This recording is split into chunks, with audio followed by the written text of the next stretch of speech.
WNYC Studios is supported by Odoo. When you buy business software from lots of vendors, the costs add up and it gets complicated and confusing. Odoo solves this. It's a single company that sells a suite of enterprise apps that handles everything from accounting to inventory to sales. Odoo is all connected on a single platform in a simple and affordable way. You can save money without missing out on the features you need. Check out Odoo at odoo.com. That's odoo.com. It's still in my head. Neither you'd focus is gone. Don't make me all in well. Yeah, it's not the Brian Lehrer Show theme. It's a young Irish artist named CMAT.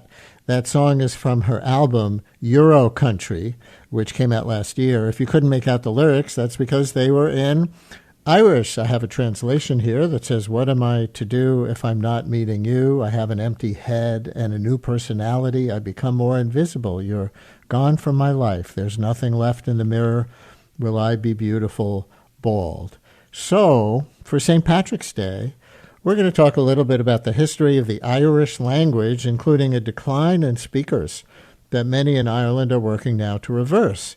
And we're going to invite you to call up and say something in Irish if you have a favorite word or phrase. Joining us today is Nicholas Wolfe, Associate Director for Research and Publishing Initiatives at Glucksman Ireland House. That's NYU's Center for Irish and Irish American Studies. Nicholas, happy St. Patrick's Day. Thank you for spending a little bit with us. Many thanks, Brian, and Banachtaí na Féile Podriglit. Whatever that means.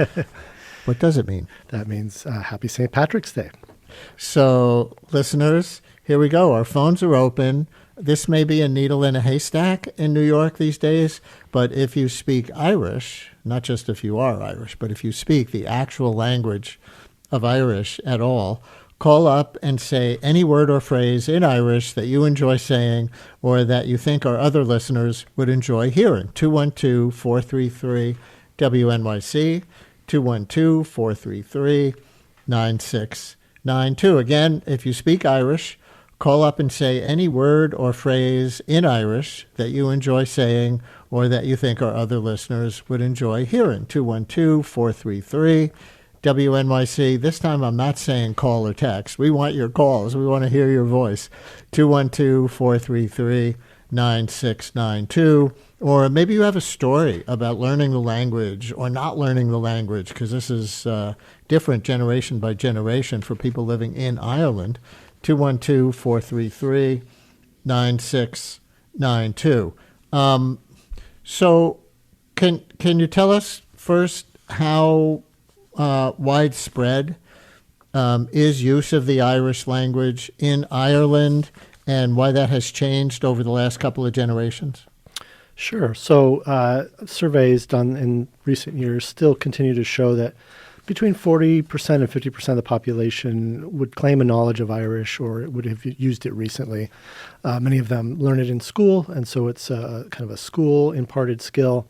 Whereas that's the good news. The bad news is that in terms of native speakers or speakers who use it daily, many of whom are located in the Gaeltacht, which is the region of Ireland that are designated officially as places where the language is spoken as a native language. Something like 30,000 individuals in that category and maybe another 50,000 outside the Gaeltacht who claim to use it on a daily basis. So in terms of a living language, a language you use daily, even in Ireland, it is something that is under pressure for sure. By the way, I'm following your lead here, but why do we say Irish instead of Gaelic? That is the official way that it is referred to in the English language, interestingly. In Irish, it is known as Gaeilge, right? So obviously there's a similarity there between Gaeilge and Gaelic.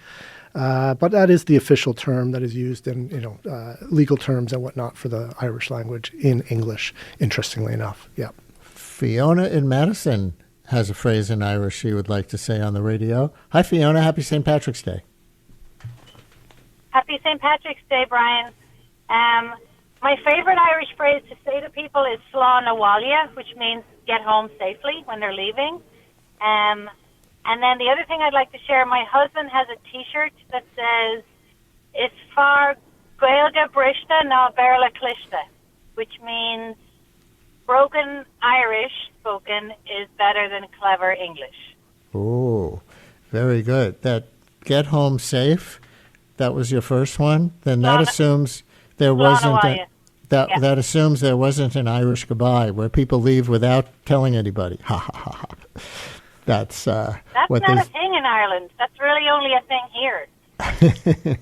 Thank you for your call. Here's another one. Bill in Manasquan. You're on WNYC. Hi, Bill. Hi, how are you? How are you? How I know. My favorite saying is, "Well, Cadagom de la Mock Masha da Holly," which means, please may I use the bathroom. When you're a kid in elementary school in Ireland, in national school, if you want to be excused, you have to ask it in Gaelic. And I grew up in London and spent all my summers in Ireland on a farm. And if I wanted to join my cousins in their school classroom, I had to learn, "Well, Cadagum de la Mock Masha da Holly." Yes, you may, and thank you for calling. There's one, Nick, I didn't bet you didn't expect to come up. No, that's a good one, though. Yeah, that's useful. And there are so many more people on the board. We'll have some fun listening to some more callers with their favorite Irish words or phrases. But by way of history, am I right that the language experienced a severe decline during British rule over Ireland? It did. It's not necessarily a question of any single year or single event, but rather an erosion over many centuries. You'll recall that in the 16th century, Tudor conquest of Ireland removed a lot of the Irish-speaking ruling class, both Gaelic and Anglo-Norman, and a lot of the patronage that would have been for Irish language arts, particularly the poetry that was written at the time, beautiful poetry, often carried today in manuscripts that you can find in archives. And certainly it didn't help that in subsequent years, in the 18th and 19th century, Irish did not have a official status within the education system. In fact, it was frowned upon to be instructing anybody in Irish. All the instruction was through English in Ireland. And even other important units of fostering language, such as the church or the media, neither of those were strongholds of Irish language speaking. So during all those years, up until independence in the 20th century, Irish language fortunes were under certain duress. And is there a global context for that, of like language endangerment globally as a function of colonialism? Yeah, absolutely. You see adoption of English in a lot of places around the world that were subject to British imperial reach. The only thing that we also have to keep in mind, though, is that there were high hopes at independence for that to change. Obviously, you have a post-colonial society in Ireland throwing off that rule. And yet it's continued to be a struggle in the 20th and 21st century, right? That despite this national project to restore the language since the 1930s, it's been one of the official languages of at least the Republic of Ireland. And yet through, problems of resource allocation and just certain attitudes have sometimes undermined that project that was such bold statement at independence for Ireland to do that. Meg in Jackson Heights, you're on WNYC. Hi, Meg. Hi, dear Rich. I'm just calling. I'm a third generation part of the diaspora, and I am so excited to be connecting to my heritage, learning Irish. I think it's so important. I'm sorry, I'm getting so emotional. And of course, Chucky Law. I would love to see a united Ireland in my lifetime. In your family, did the language fall out of use and you're recovering it? Well, so it's interesting. I have 32 cousins that I know that live in Dublin and a smaller city called Dundalk, and so I've visited them. They came to my wedding in New York. I've been to their weddings. So in the part of the diaspora, yes, it definitely fell out. but my cousins in Ireland all speak. They're Gaeilgeoir. Yeah. And we hear how much it means to you. Thank you so much for sharing that with us. Bruce in Westchester, you're on WNYC. Hi, Bruce. Hey, Brian, how are you? Good. What you got? So I'm not Irish, but back in the 70s, I was a video producer in New York, and I had a client in the Irish Tourist Board, and I learned what is my favorite Irish expression, which I'm sure I'm going to pronounce it wrong, but it went something like Céad Mille Fáilte, which means 100,000 welcomes. And I just thought that was such a nice way to greet somebody. Nicholas, you want to take that greeting and talk to Bruce for a second? Sure. Well, Céad Mille Fáilte riamh freisin. So 100,000 welcomes, right, as they often say. It's wonderful phrases, one of many that are in the Irish language that are great to learn. Bruce, thank you very much. And I think Jack in Neptune has an anecdote for us. Jack, you're on WNYC. Hi. Good day, Maritátu. Thanks for taking my call. I was born and raised in Hudson County, and just about everybody I knew as a kid seemed to have someone at home, a grandparent usually, who spoke another language, and so most of my little friends were to some degree bilingual. I'm 100% of Irish ancestry. My grandparents did not speak anything but English. And one day I asked my grandmother why it was that we didn't have a home language like everybody else, and she said, oh, well, we did, but the English stole it. And I was about 10 years old, and I decided right then and there, damn it, I'm going to get it back. And thanks be to God, through personal study, through summer school in two wonderful institutions in County Donegal, Anish tá me abit a Gaeilge Rois, Grace and Tawai, agus buna músar den Gaeilge in na Bahaka Tianta, a Glaive, a Gaeilge the Florada and the Gael Tachta agus mar Shinda. Shin Kainter Guidor, so Shin Dakar. That's an amazing someone from Guidor who can speak. They're always that's right. That's a great place to learn Irish. Jack, thank you so much for your call. So we hear from our listeners, that there seems to be a trend of trying to recover the Irish language. Is that sort of the headline here?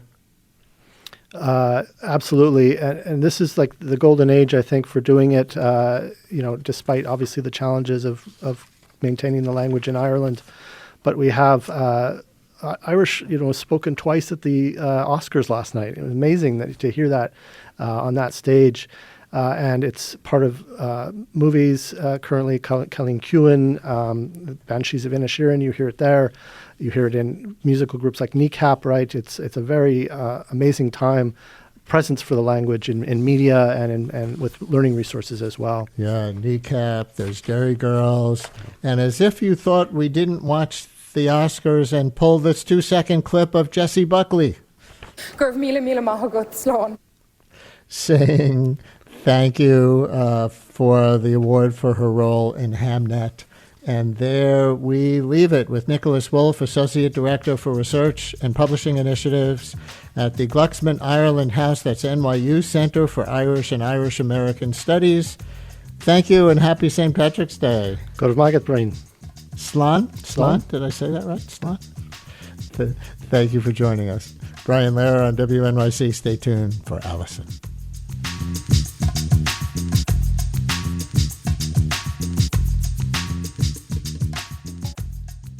Since WNYC's first broadcast in 1924, we've been dedicated to creating the kind of content we know the world needs.